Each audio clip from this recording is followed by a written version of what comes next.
Pero el Congreso de España no es el único escenario donde se trata la crisis de Venezuela. Ayer en Colombia se llevó a cabo la instalación de la Comisión Accidental para el seguimiento a la declaración de los congresos latinoamericanos y del Caribe por Venezuela. El objetivo de esta declaración, que fue adoptada por el Parlamento colombiano el pasado 1 de junio, tiene el objetivo de crear planes conjuntos de alivio humanitario al vecino país. Quiero saludar en nuestros estudios a Tomás Guanipa, diputado a la Asamblea Nacional y secretario general del Partido Primero Justicia. Tomás, bienvenido, gracias por acompañarnos. Gracias, Dana, un placer estar contigo y con toda la gente que nos escucha y ve hasta ahora. ¿Por dónde comenzamos? ¿Por los aguacates? Bueno, la verdad es que Maduro es una vergüenza para todo el país. Es lamentable que un presidente utilice esos términos para referirse a otras democracias y que le valga tan poco que el mundo entero lo reconozca como un dictador, pero sobre todo el pueblo al que está lamentablemente en mala hora gobernando. Todos los vemos como un dictador que está violando los derechos humanos y que le importa nada el drama que estamos viviendo quienes en Venezuela han tenido que irse por millones a buscar en otras latitudes solos, en ambientes que son inhóspitos para ellos, desconocidos, buscar las oportunidades que no le dan en Venezuela. Lo que pasó en el Congreso de España no es otra cosa que la reafirmación de lo que el mundo entero dice. En Venezuela hay una dictadura, es una dictadura que no puede continuar en el siglo XXI y todas las democracias que existen en el mundo tienen que alinearse a buscar una salida política para que podamos rescatar la democracia en Venezuela. Hoy John Bolton, desde Miami, se refería a la orden ejecutiva del presidente Trump que anunciaba nuevas medidas contra funcionarios del gobierno de Nicolás. Contra funcionarios no, contra operaciones auríferas, sobre todo las que tienen que ver con el oro. Hace unos minutos atrás, en alguna parte del programa, yo intenté explicar a nuestra audiencia lo importante de esta medida, lo importante de golpear estas transacciones ilegales con oro, porque de allí Maduro está sacando una buena cantidad de dinero. ¿Pudieras ayudarme a explicar a nuestra teleaudiencia en relación a esto? Mira, la destrucción del aparato productivo en el país. Ellos han ido destruyendo paso por paso, acabaron con las tierras, expropiando millones de hectáreas y acabando con la producción agropecuaria. Luego han acabado con la producción petrolera. Hoy en Venezuela el barril de petróleo puede aumentar lo que quieran, igual no se puede satisfacer las necesidades en el país porque la producción del petróleo está en el suelo. Prácticamente estamos produciendo casi nada comparativamente con lo que producíamos hace años. Es más, estamos produciendo lo que se producía en Venezuela hace 70 años. Es decir, el petróleo ya no le basta al gobierno en la voracidad que tienen por acabar con las riquezas venezolanas. Y entonces han apelado, Idania, al oro. Y con el oro están sacando recursos que son importantes para seguir financiando la dictadura. Y en ese sentido son operaciones que no están siendo aprobadas por la Asamblea Nacional, que es el único órgano legítimo que puede aprobar este tipo de transacciones, y están permitiendo que el oro pueda ser como un aliviadero para los recursos que necesita un gobierno que utiliza lo que ingresa al país como feudo personal de Nicolás Maduro y como mecanismo para cerrar el ciclo hegemónico, dictatorial, represivo que existe en Venezuela. Tomás, estas sanciones que viene tomando el gobierno de los Estados Unidos, ¿son efectivas? Cada vez que se anuncia una nueva sanción, hay en Venezuela quien pregunta si esto es efectivo. Particularmente hoy he visto el valor de ellas porque no son al azar. O sea, esto del oro, para quienes manejamos la información y para quienes manejamos lo que acabas de explicar, sabemos exactamente lo que esto puede golpear las finanzas de la revolución. Sí, efectivamente, es que yo creo que al final tenemos que recordar, Idania, que las sanciones tienen apenas un año y este gobierno se ha ido aislando del mundo y las sanciones tuvieron como un objetivo principal que fue tocar a las personas que, vinculadas al gobierno de Nicolás Maduro, han sido declaradas como culpables de violación de derechos humanos y hechos de corrupción. Allí empezaron las sanciones que han existido en Venezuela y en ese sentido creo que debemos recordar que es muy poco tiempo las sanciones que han habido, pero es muy profunda el aislamiento que ha tenido el gobierno de Nicolás Maduro. Por tanto, estas sanciones, por supuesto, que no solamente aíslan, sino que dejan en evidencia el nivel de deterioro de la vida pública del país y la urgencia de buscar mecanismos en los que nosotros podamos rescatar nuestra soberanía, nuestra libertad, para poder utilizar los recursos en beneficio de los millones de venezolanos que han tenido que irse. Y hay quienes utilizan, lo acabábamos de ver, a un diputado de Unidos Podemos, que es la izquierda en España, diciendo que las sanciones lo que habían hecho era que los venezolanos tuvieran que irse, y eso no es verdad. La caída de la producción petrolera en Venezuela no tiene que ver con ningún tipo de sanción, tiene que ver con la corrupción que ha habido y la destrucción de la estatal PDVSA, que ha hecho que ya no estemos produciendo petróleo. La caída de la producción agropecuaria no es culpa de ninguna sanción, es culpa de cómo se expropiaron millones de hectáreas de tierras y se expropiaron empresas que eran productoras de alimentos para Venezuela y hoy no están funcionando. ¿Quién es la mayor sanción que tenemos los venezolanos, Idania? Es el gobierno de Nicolás Maduro. Esa es la peor sanción que ha recibido el pueblo de Venezuela. Y las sanciones contra él y su gobierno nada tiene que vincularse contra el Estado venezolano. Por lo tanto, mientras más se persiga a un gobierno que nos está quitando la libertad, más cerca vamos a estar de poder conseguir un mecanismo en el cual podamos recobrar nuestra democracia y nuestra libertad. Ahora, Tomás, cuando yo escucho ese razonamiento de la situación de Venezuela, cuando una vez más escuchamos el planteamiento de lo que significa Nicolás Maduro y la revolución bolivariana, no puedo entender cuando veo a representantes de la oposición haciendo campaña para participar en un proceso electoral y elegir alcalde. ¿Cómo se puede estar pensando en unas elecciones con un sistema electoral que conocemos perfectamente va a dar un resultado favorable al régimen? Bueno, yo no puedo creer que nadie en su sano juicio que quiera que Nicolás Maduro salga en el menor tiempo posible porque tiene en un estado deplorable al país entero, pueda pensar que una elección a concejales es un mecanismo para recobrar la democracia y la libertad. En primer lugar, esa es una elección que en un mecanismo normal, en una vida democrática del país, nadie estaría interesado en participar. La participación es muy baja y tenemos que recordar lo que son los históricos de participación en un proceso de este tipo. Pero ahorita, en un país en el que el Consejo Nacional Electoral es rechazado por el país entero, en el que el proceso electoral ya se sabe y hemos demostrado más de una vez que es absolutamente fraudulento, participar sin condiciones es absolutamente insólito. Así que defender la participación en un proceso como este no tiene otra cosa que una explicación de gente que quiere la normalización de la vida política del país con el gobierno y la dictadura de Nicolás Maduro en pleno ejercicio. Y eso es traición a la patria, porque lo que está claro en este momento es que nosotros tenemos que buscar condiciones electorales para poder hacer una elección para sacar a Nicolás Maduro. Y es eso lo que él ha cerrado en esta oportunidad. Y es eso lo que tenemos nosotros que buscar promover en todos los espacios que tenemos. Ahora, la salida electoral en Venezuela no la hemos cerrado la oposición, la cerró el gobierno. Y hoy lamentablemente en Venezuela no hay salida electoral con un gobierno como Nicolás Maduro, que no le está dando garantías a nadie y que sabe perfectamente que una elección libre sería arrasado por un pueblo que quiere que se vaya cuanto antes, porque Nicolás Maduro significa hambre, significa atraso, significa oprobio, significa corrupción, significa los males más grandes que hemos tenido en un país tan rico como Venezuela, que uno no puede entender que en pleno siglo XXI estemos pasando por la peor crisis que hayamos tenido en nuestra historia republicana. Así es. Ahora, Tomás, si yo te digo, José Luis Rodríguez Zapatero, ¿cuál es tu respuesta? Es decir, es un personaje absolutamente controversial, hay quien lo ha llamado prácticamente el canciller de la revolución bolivariana. Zapatero insiste de alguna manera en que hay que negociar, en que hay que dialogar, y hay sectores de la oposición venezolana que piensan que esa es la salida. Bueno, yo creo que hay que entender claramente que Zapatero es un agente del gobierno venezolano. Yo creo que es evidente cuando Zapatero declara como declara en nombre del gobierno de Nicolás Maduro. Y es increíble que un expresidente de una democracia sana como la democracia española pueda defender un régimen como el de Nicolás Maduro. ¿Qué intereses hay detrás de eso? Tiene que haber algunos intereses muy poderosos, porque nadie puede entender que un expresidente de un país tan importante como España pueda defender a un gobierno que asesina a quien piensa distinto, que apresa a quien piensa distinto, que persigue al pueblo venezolano, que ha hecho que tengamos después de Siria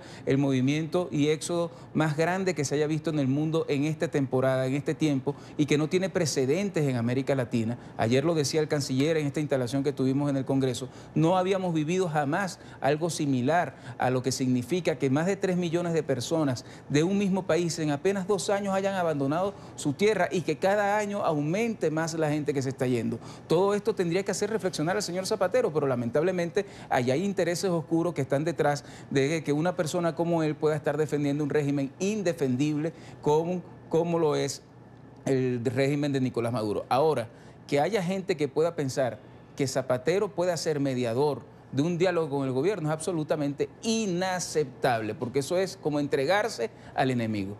Ahora, es como entregarse al enemigo, pero sin embargo, Zapatero sigue allí y la Unión Europea y la OEA están planteando tener encuentros para intentar llegar a acuerdos en relación a la crisis de Venezuela.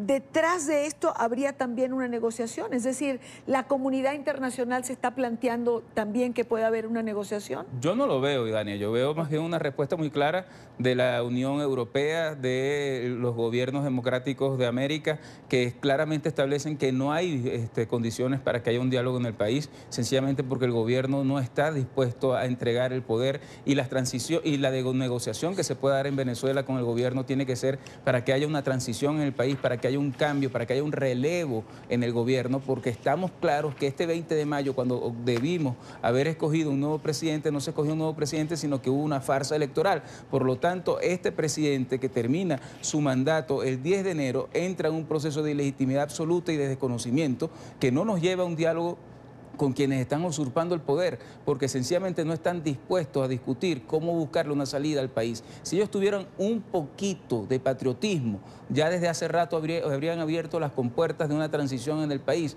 para que otra gente con capacidad pudiera resolver los enormes problemas que ellos nos están heredando. Por lo tanto, yo lo que veo es una comunidad internacional cada vez más unísona en torno a la exigencia de un cambio inmediato en el país y que no busca que existan diálogos engañosos, porque el problema es que el gobierno lo que quiere es que haya un diálogo para ganar legitimidad, para ganar tiempo y para permanecer en el poder. Y el diálogo tendría que existir solo para discutir los mecanismos bajo los cuales Venezuela va a darse un nuevo gobierno distinto al de Nicolás Maduro. Tomás, tú eres diputado y esta semana se había planteado en la Asamblea Nacional de Venezuela hacer una sesión para discutir un voto de censura contra Zapatero. Y sin embargo no se pudo plantear esto y mucho menos tener los votos para este voto de censura porque no había quórum y había fracciones que no asistieron. Sí, fíjate, ahí hubo una discusión sobre la agenda. Se iba a discutir no solamente ese tema, sino nuestra postura sobre lo que ha sido la posición de la Unión Europea frente al diálogo que algunos quisieron propiciar y que venían todos desde el lado del gobierno, ese llamado a un posible diálogo. Lamentablemente no hubo quórum para poder sesionar. Nosotros estábamos de acuerdo, nuestra fracción, mi fracción, la fracción de Primero Justicia, en votar una declaración de rechazo a Rodríguez Zapatero como mediador y desconocerlo como interlocutor válido para la oposición, lo cual me parece que es muy importante que lo dejemos claro para que el mundo entero sepa que una de las partes, es decir, quienes tienen los votos en Venezuela, no reconoce a Zapatero y que no puede ser el gestor de ningún tipo de negociación ni de diálogo. Ahora, también hay que recordar el gravísimo problema por el que estamos atravesando los diputados. Somos diputados que tenemos 2 años y medio que no cobramos sueldo, que no nos dejan montar muchos de nosotros en líneas aéreas, que llegar a Caracas es un problema gravísimo. Ahora, cada quien tiene que asumir su responsabilidad. Allí estaba buena parte de los diputados que queríamos dar la discusión y lamentablemente no hicimos el quórum necesario, pero yo estoy seguro que la semana que viene se dará esa discusión y podremos votar todas estas propuestas que se han estado presentando, no solamente y repito, con el tema de Zapatero, que es un triste personaje, es decir, es una cosa que no quisiéramos detenernos mucho en la discusión, sino sobre todo lo que ha sido el respaldo de la Unión Europea a la lucha por la democracia en el país. ¿Cómo entender en medio de estas circunstancias la invitación que han cruzado desde México para la toma de posesión de López Obrador a Nicolás Maduro, que ha originado, lo conversábamos ayer con la expresidenta de la Comisión de Política Exterior del Senado mexicano, que ha ocasionado además un gran debate público en las redes sociales? Incomprensible, incomprensible que en un país donde hace menos de un mes asesinaron a un concejal lanzándolo del 10º piso de un edificio de la policía secreta del país, que donde hay diputados presos, donde hay centenares de personas detenidas por razones políticas, que en un país donde hay un éxodo como el que estamos viviendo, en un país donde el mundo entero se dice y reconoce a su gobierno como un gobierno dictatorial, sean invitados a la toma de posesión de un gobierno legítimamente electo. Yo creo que eso es un gran error del gobierno de López Obrador. Creo que eso no le va a dejar nada bueno, sino que más bien le está manchando la toma de posesión, y lo que sí es cierto es que si Nicolás Maduro va a esa toma de posesión, lo que va a sentir es el rechazo de todos los mandatarios que asistirán allí, porque como vimos cuando fue a la ONU, nadie se quiere reunir con una persona que, como decimos en Venezuela, se ha convertido en un gran rayón, es decir, en una vergüenza para todo el mundo.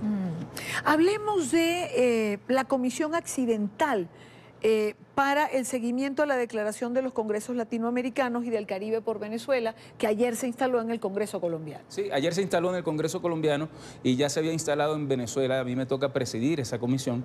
Recordemos que el 1 de junio hubo un encuentro donde vinieron más de 200 parlamentarios de América Latina a la ciudad de Cúcuta, y donde pudimos vivir, donde pudimos palpar lo que es la crisis migratoria que se está teniendo en Venezuela, y fue un encuentro para poder solidarizarnos con Venezuela y hacer de esto un encuentro que pueda repetirse todos los años. ¿Para qué? Para que los parlamentos del mundo entero y sobre todo de América Latina puedan hacer cosas concretas en beneficio de los venezolanos que están migrando, pero también de la libertad y del rescate de la democracia en el país. Y hubo decisiones importantes, acuerdos importantes. El primero, ese fue el inicio de la lucha para poder promover que en un país donde no se expiden los pasaportes, el documento de identidad para poder viajar a los venezolanos, porque el gobierno sencillamente nos tiene secuestrados como tiene secuestrado en Cuba el régimen cubano a los cubanos, pues sencillamente poder aceptar en los países los documentos vencidos y poderlos asumir como vigentes.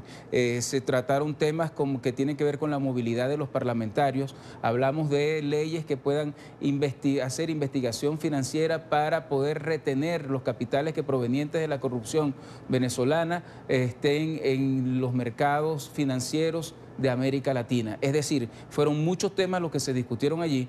Nosotros hicimos una gira, Idania, por 9 países, sí, donde fuimos avanzando en términos de poder lograr concretar mejoras en la regularización y en la estabilidad de los venezolanos afuera, porque hay que recordar que en definitiva toda esta crisis migratoria terminará el día que Nicolás Maduro deje de ser presidente. Por lo tanto, a nosotros nos complace mucho el nivel de compromiso que ha tenido el Congreso colombiano, la forma como ha apoyado a la democracia venezolana, y estas dos comisiones, la que se creó en la Asamblea Nacional Venezolana y la que creó el Senado colombiano, van a trabajar de la mano para poder avanzar en conseguir derechos para los migrantes venezolanos, pero también acciones concretas que nos puedan garantizar que la presión va a continuar hasta que Venezuela rescate su libertad y su democracia. Tomás, ¿por qué tú has sido tan atacado por el gobierno? Mira, porque sencillamente digo lo que pienso, y en Venezuela lo que decimos, lo que pensamos, somos atacados. No he sido atacado por el gobierno porque lamentablemente para ellos no es aceptable que alguien pueda pensar distinto a ellos, pero sobre todo porque he dicho las cosas por su nombre, porque con valentía hemos defendido los derechos de los venezolanos, porque hemos llamado, como tiene que llamarse a este régimen, una dictadura que asesina a venezolanos, y lamentablemente le ha tocado a mi familia y a mí recibir la persecución del gobierno, pero también ellos no han entendido que uno no está aquí en esto para ver cómo a través de la presión logran subyugar a uno, sino más bien cómo uno se levanta frente a la crisis, frente a la persecución y frente a la represión, y con todos esos elementos en contra de uno, levantar la dignidad de un pueblo que lo que está esperando de sus dirigentes es que hablemos con términos claros sobre lo que está pasando. Nunca vamos a vender nuestras convicciones. Nunca vamos a estar en contra de lo que el pueblo quiere. El pueblo quiere un cambio y quiere que sus dirigentes estén luchando para que ese cambio se pueda dar.